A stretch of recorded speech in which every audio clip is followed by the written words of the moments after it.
Everybody, I'm Abhishek and welcome to my channel. Before starting my today's video, which will be very interesting today also, I want to share you something. I think that it was needed because what I have seen that you all are watching video लेकिन आप लोग अपना interest नहीं दिखा रहे हैं तो I want to clear you something that I am not here to teach you I am here to educate you I am not here to finish your syllabus. Yes, obviously your syllabus will be finished, but I am not only for that here. I am here to build up your interest in the subjects, in your academics. And one more thing that as per my experience, self study is very important for a student. जो student self study नहीं करता है life में वो कभी भी आगे नहीं बढ़ सकता है. Therefore it's my kind request कि आप लोग अपना इंटरेस्ट वीडियोस में दिखाए because you all have many options on internet in books. what something should be different in my video as per my experience, as per my academics experience, as per my life experience. I am telling you that please go through your books, try to read the books.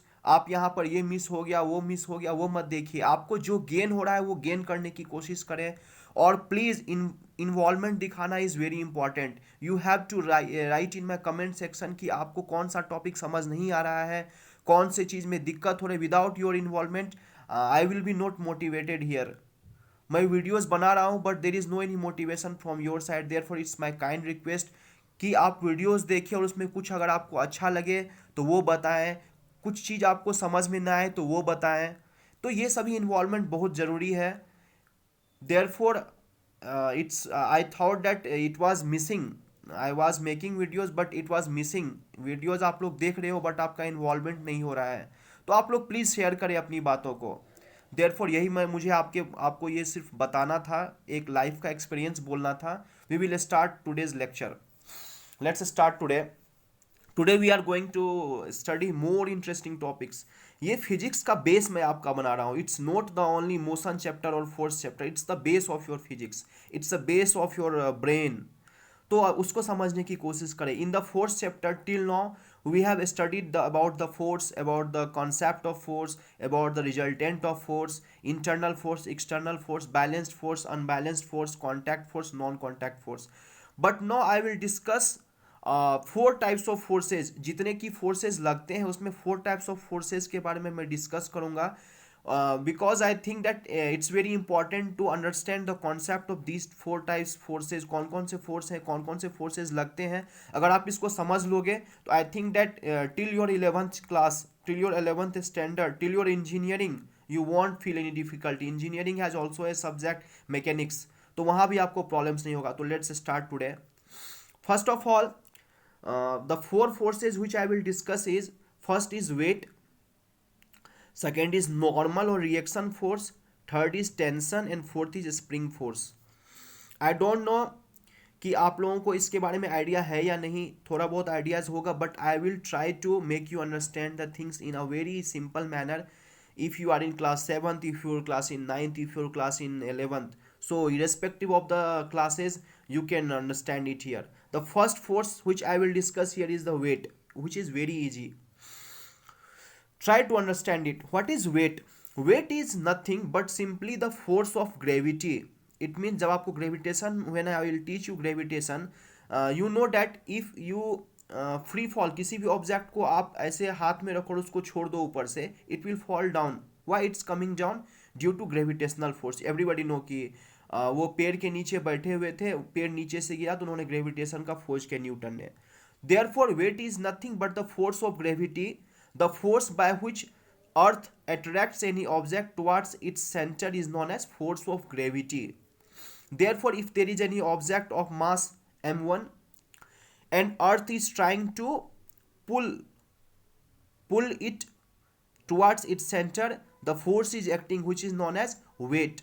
Therefore, weight of that mass m is equal to m into g, where m is the mass and g is, आपको एक पता है कि कोई भी एक अगर external force किसी भी ऑब्जेक्ट पे फोर्स लगाता है तो उस फोर्स पर एक एक्सेलरेशन आएगा. आई told you force is nothing but the acceleration.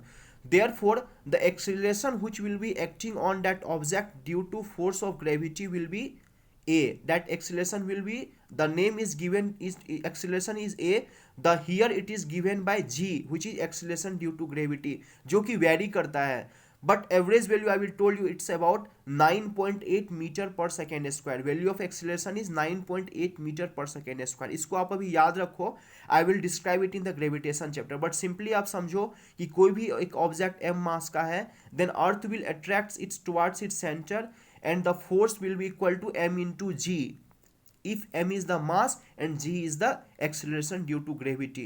Therefore, for example, there is a mass of 2 kg. The question is what is the weight of the object or what is the force by which earth is attracting that mass is equal to 2 into g, that is equal to 19.6 newton. Newton is the SI unit of force. Clear? And one more thing, the one term is free body diagram. It means that अगर आपको किसी भी एक object के ऊपर कितने तरह के फोर्सेज लग रहे हैं उसको अगर आपको एक्सप्रेस करना हुआ तो उसको हम लोग फ्री बॉडी डायग्राम कर बोलते हैं। क्योंकि अगर सिस्टम, एक सिस्टम की मैंने बात किया हुआ था पहले, in a system if there are 2 object, different object, और हर ऑब्जेक्ट पे अलग अलग मुझे फोर्स दिखाना हुआ, तो by free body diagram we can show the different types of forces which will be acting on that mass. Clear है? Weight is clear. It means that suppose हमारे पास 2 kg का कोई मास है, तो that 2 kg is simply the mass which doesn't changes anywhere, but if what is the total force, what is the total weight अगर आपसे पूछा जाए तो you have to multiply it by g। Clear है concept पहला? What is weight force? अगर कोई भी ऑब्जेक्ट फ्री फॉल हो रहा है तो उसके ऊपर एक एक्सेलरेशन लग रहा है, that is acceleration due to gravity whose value will be 9.8 meter per second square, average value on the surface of the earth. जब आप अर्थ के सरफेस से ऊपर जाओगे या नीचे जाओगे तो दिस ग्रेविटी रिड्यूसेज, जिसके बारे में आपको ग्रेविटेशन चैप्टर में बताऊंगा कि ये ग्रेविटी जो होता है वो वेरी होता है ड्यू टू इट्स हाइट और due to its depth. Simply on earth surface or near to earth surface value will be 9.8 meter per second square. It's clear. If there is an object in a free fall or if any object is, see here, यहाँ पर एक object रखा हुआ है तो इसके ऊपर जो वेट डाउनवर्ड काम करेगा वो क्या काम करेगा, m इंटू जी, जिससे कि अर्थ टुवार्ड्स इट सेंटर इसको अपनी ओर खींच रही है, पुल कर रही है। I think that weight is clear. So the first force that is the weight is clear. आपको ये पूरे फिजिक्स में यूज होने वाला है कि कोई भी object, if any object is putting on a plane surface, that force which will be acts vertically downward, that is the gravitational force and its value will be m into g. The first force is clear.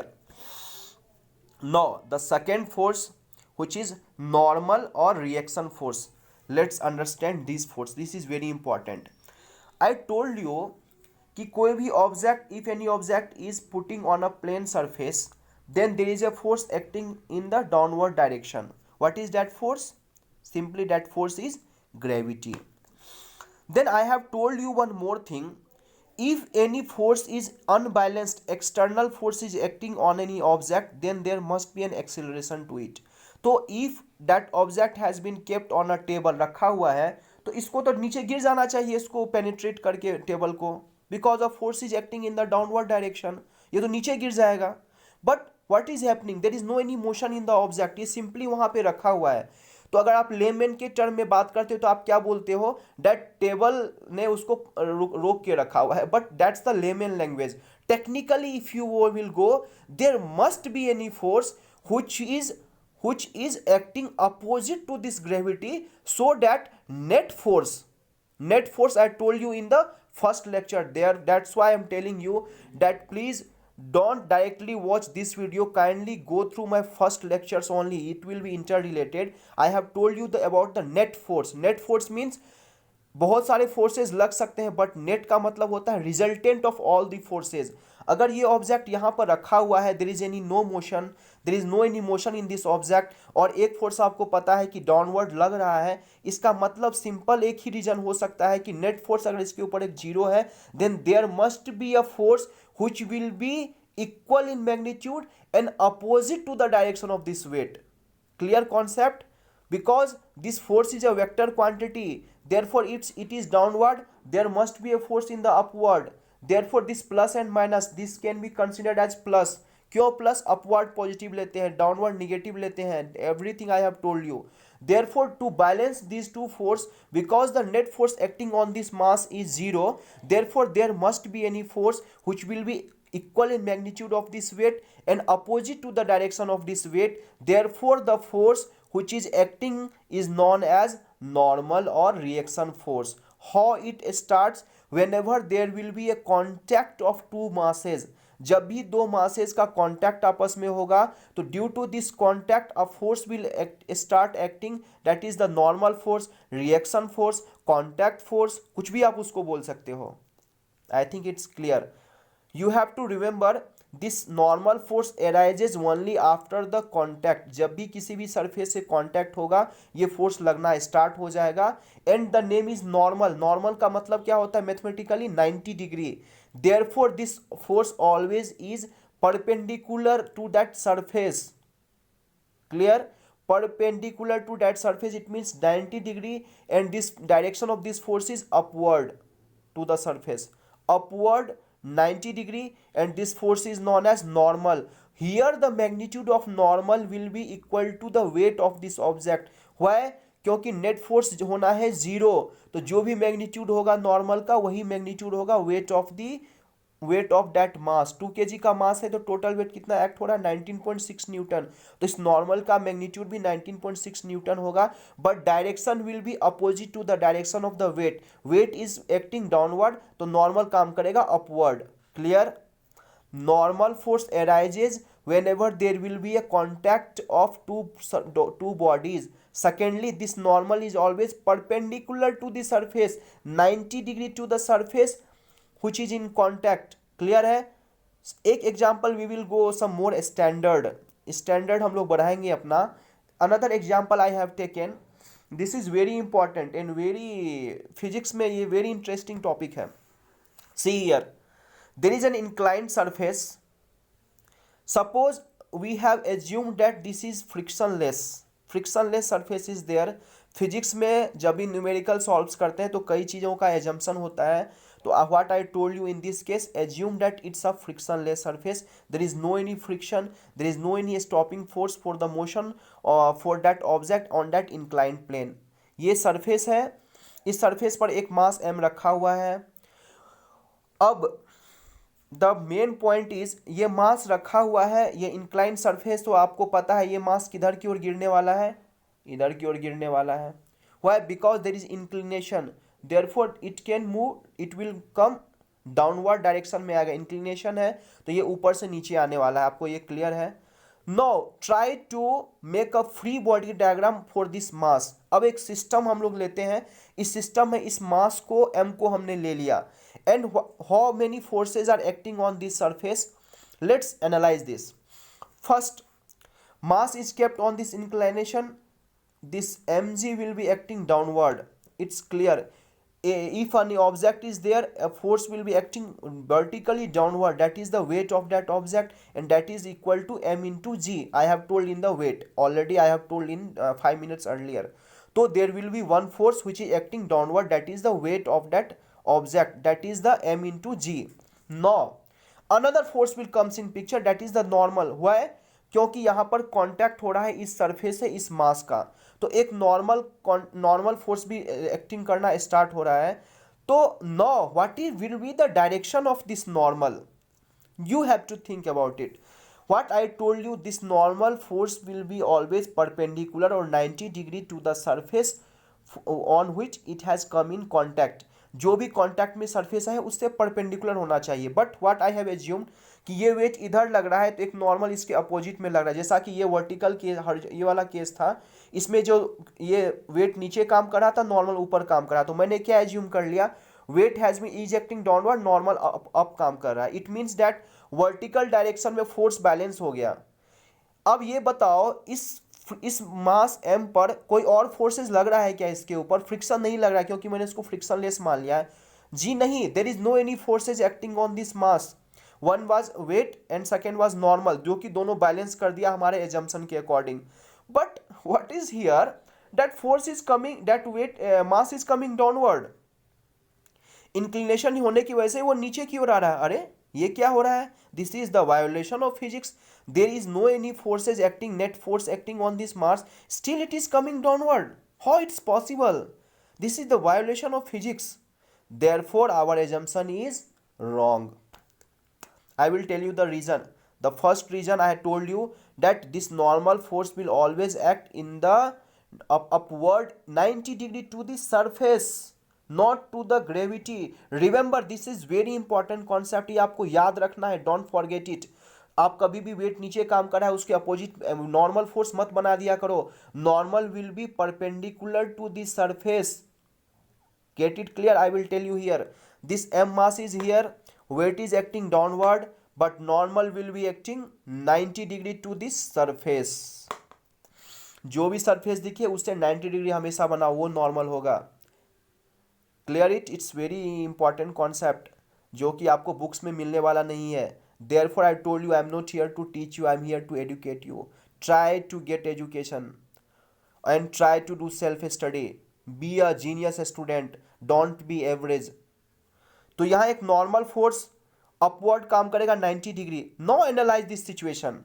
I will tell you in the work and energy chapter कि फोर्स का एक component force के along काम करता है, उसके motion के अलोंग काम करता है, और एक कंपोनेंट परपेंडिकुलर काम करता है. Don't get confuse, I will tell you about it. But simply आप समझो, एक mg डाउनवर्ड काम कर रहा है, एक नॉर्मल काम कर रहा है अपवर्ड. अब इसका बैलेंसिंग कैसे होने वाला है? There is a force in the this direction.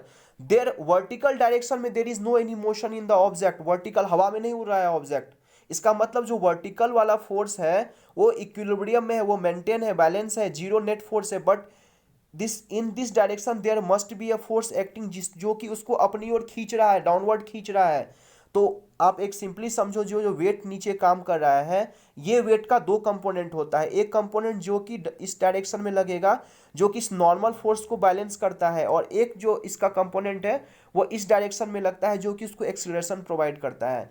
कौन सा फोर्स लगता है, क्या लगता है, I will tell you in the work chapter कि कौन सा इसके डायरेक्टली वाला कंपोनेंट है, कौन. सिंपली एक समझो, ये वेट का the component of weight of one component is acting opposite to this normal which is balancing this two forces. And one force, एक जो कंपोनेंट है वो दिस डायरेक्शन में लगेगा, जो कि उसको नीचे की ओर खींचता है इंक्लाइंड सरफेस पे. आई थिंक दैट बहुत ही कॉन्सेप्चुअली मैं बात कर रहा हूँ. Try to understand it, you will be genius student like me. Therefore try to understand the thing. ये एक नॉर्मल फोर्स काम कर रहा है, उसके अपोजिट में mg का एक कंपोनेंट काम करेगा. एक mg का एक कंपोनेंट जो कि उसको डाउनवर्ड खींचने की ओर कोशिश करेगा अपनी तरफ. तो ये force will act in the dash direction. तो सिंपली समझो, नॉर्मल के बारे में बताना चाह रहा था कि नॉर्मल का डायरेक्शन ये होगा, ना कि वेट के अपोजिट होता है. I think that normal is clear. One more figure I have given you, third figure. ये ऐसा एक सरफेस है, उस पर एक दो सर्कुलर एक मास रखा हुआ है स्फेरिकल. आपको बताना है नॉर्मल का डायरेक्शन क्या होगा. Here, see here, it has come in contact here, it has come in contact here. Therefore this normal will always be perpendicular to the surface, not against the gravity. So perpendicular direction I have shown you n1 and n2. But remember one thing, if there is this type of diagram, this always passes through the center of the sphere. It will be used numerically whenever there is this type of surface, and its normal will pass through the center of the sphere. Only remember. So I think that your normal force is clear. It will always act perpendicular to the surface, 90 degree to the surface, and it is not always against the gravity. जब भी ये इस तरह का surface रहेगा and there is a body there, only in that case this normal will balance the weight of the object. In all the other cases it is not there. You have seen that mg was downward but normal was this direction. mg is direction this and normal is in this direction. Therefore try to understand the concept. You please watch this video again and again, and I will discuss about tension and spring force in the next lecture, because I think it's going lengthier. But again try to understand my view. मेरा ये view है कि आप physics में interest लेना start करो. Try to involve होना start करो. कमेंट सेक्शन में लिखो whatever you are not understanding in your books. And numerically I have given in your last lecture about the motion. But ये चीज़ें इतनी इंटरेस्टिंग थी कि मैं आपको डिस्कस नहीं कर सका.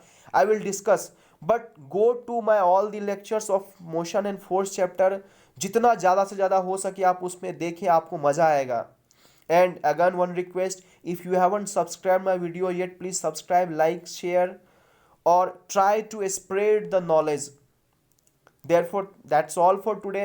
Thanks for the listening. Take care of our health and thank you.